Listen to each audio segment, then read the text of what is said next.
À peine rentré de Chine, Vladimir Poutine préside un sommet économique régional à Vladivostok, dans l'est de la Russie. Rapidement, le dossier de la Corée du Nord domine les discussions, notamment lors d'un entretien avec le président sud-coréen Moon Jae-in.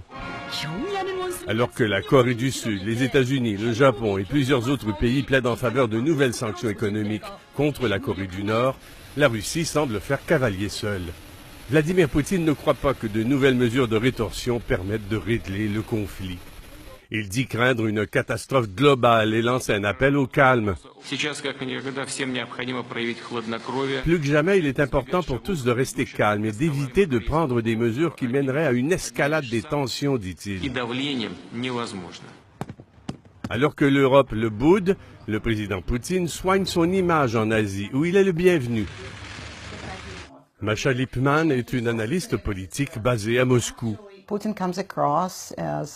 Contrairement aux Américains, Poutine projette l'image d'un homme plus tolérant, plus intelligent, meilleur négociateur avec la Corée du Nord.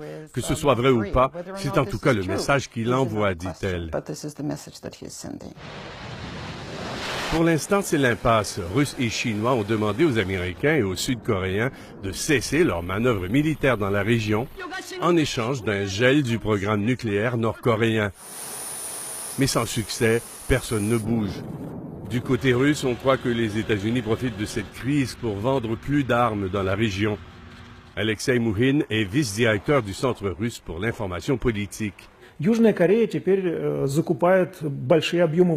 Avec cette crise, la Corée du Sud finit par acheter pour quelques milliards de dollars d'armement des États-Unis. On peut penser que c'est pour cela que les Américains laissent pourrir cette situation, dit-il.